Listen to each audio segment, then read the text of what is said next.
As we continue our exploration and overview of the history of typography, we'll take a look at some of the different printing methods that were used. And engraving was one of them.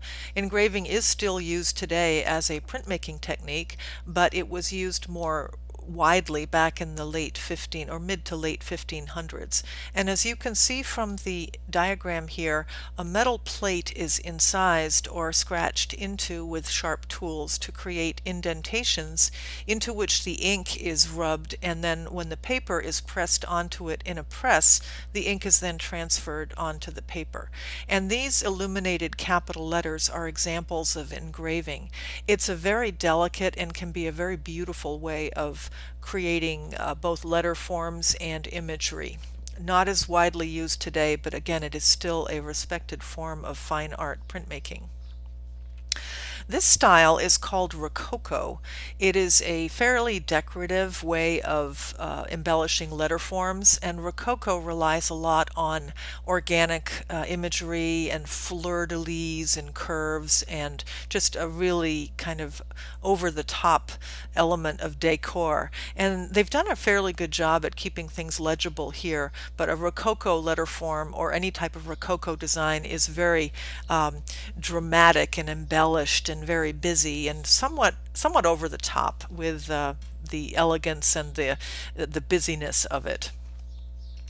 Skipping ahead to the mid-1700s, here's an example of the Baskerville typeface. And Baskerville is a name that you might be familiar with because you might have it on your computers, a digital form of the typeface that John Baskerville designed again in the mid-1700s. And it's a really readable typeface. It's really rounded. The thicks and thins are nicely designed. And it's an example of what's called a transitional classification. In a later video, I will be talking about type classifications and different fonts that fall into those categories. And this Baskerville is an example of the transitional typeface. Here's an example of what's called, or what was called, the modern classification. It's not very modern to us, it's 1784, but Giambattista Bodoni in Italy designed this beautiful face, and it was at the time a real groundbreaker because it was very dramatically different with the thicks and thins. It has a real vertical stress to the letter forms, and you can recognize that it's different and a little more dramatically designed than the others we've seen. And at the time it was released, it must have been a real groundbreaker, hence the classification of modern. Going back to another form of printing, this is an example of a lithography stone. Lithography is a printing method which was very popular in the 1800s, utilizing a stone plate and oil-based inks, and it is again used today as a fine art printing method, although not used for typography anymore. But here's an example of the incisions into the stone that are backwards, and of course when printed they come out correctly.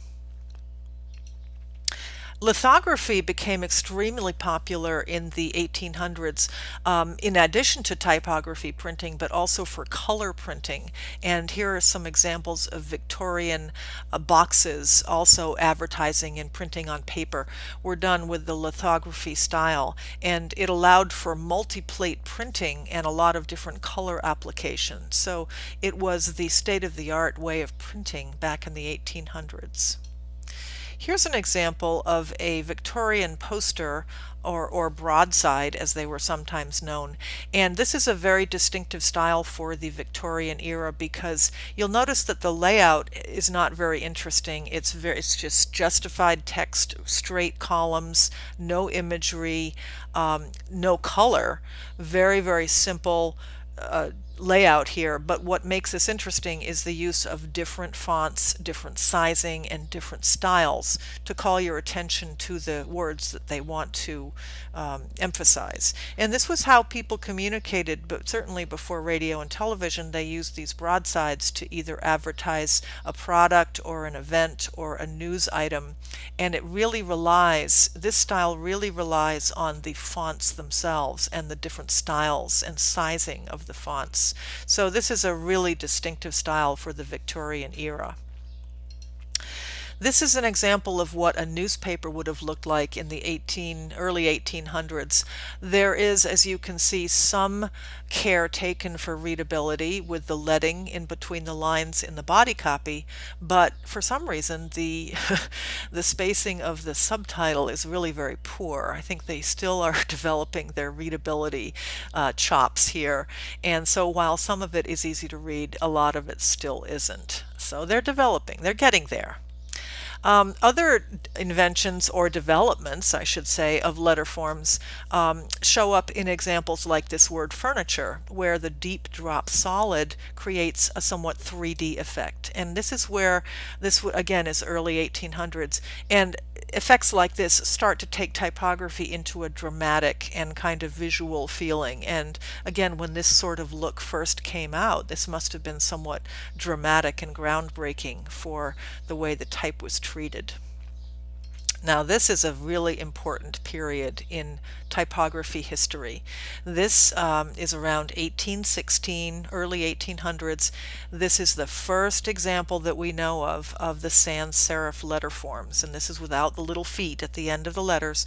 And William Caslon, who is a type designer, designed this letter form for utilitarian use. This was not initially designed for public viewing. Okay, the letters were considered very straightforward, they weren't very decorative, they weren't very interesting, and this form of type was used just for business use or utilitarian labeling and things like that. But of course, as we know, the sans serif look has extremely taken off, and now it comprises a lot, if not most, of what we see on screen today. So this is again early 1800s, and William Caslon developed this sans serif look, which has been extremely popular nowadays. And that's where it all started. This photo shows examples of wooden letter forms that are inked and printed, and a lot of times the letter forms, the styles were made from metal, but when the letters started to get really large, it was found that wood was easier to work with. So a lot of the larger letter forms were carved out of wood, and you can see the beautiful intricate wood carving that really makes these works of art in their own right. The rest of the slides in this video, for the most part, are going to show different styles of design. This is an example of Victoriana, again 1830s, early 1800s, a lot of emphasis on visuals and imagery, not so much emphasis on type. Actually, it's hard to read that word on the top there. Really the emphasis was on the printing style and the imagery and the real busy borders that Victoriana embodies. Here's a picture of a typecasting machine, the early typesetting machines. This would have been state-of-the-art, 1838, and you can see the keyboard there, and these machines developed into typesetting machines that were popular and used up until the late 20th century. Of course, now everything is digital. And here's examples of the earliest typewriter letters, and you can see the spacing is still not quite there, but the letter forms are starting to develop and they're starting to look more recognizable to what we know today. Here's an example of the arts and crafts movement. This was a design movement that was popular in the late 1800s. It began in England and then came over to the States in the early 20th century. And it's an example of very simplified typography, but with the fairly fancy imagery surrounding it, very based on Art Nouveau. And here's an example of Art Nouveau. Beautiful organic letter forms, very plant-like forms, a lot of flowing type and imagery. Art Nouveau is a popular style. We still see examples of posters nowadays. In contrast, in very stark contrast here, we have something called Expressionism. And this was the early 20th century, 1905. And this has a real German or Russian expression feel to it. Very dramatic, very stark, not interested in physical beauty at all. Now, in 1905, we're on the eve of World War I. In Europe, there was a lot of unrest, there was a lot of political turmoil, and here's a great example of that turmoil and ill-ease being seen in the way the typography is treated. It's a very successful expressionistic piece here.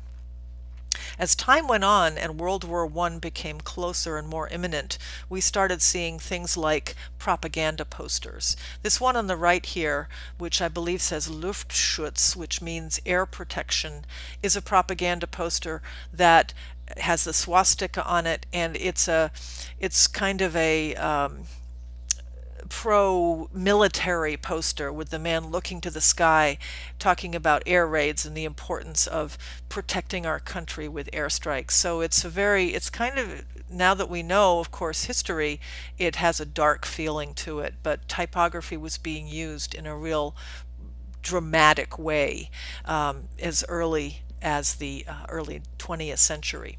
So as we move forward into the final video for type history, you'll see how type developed from this era on up into today's contemporary treatments.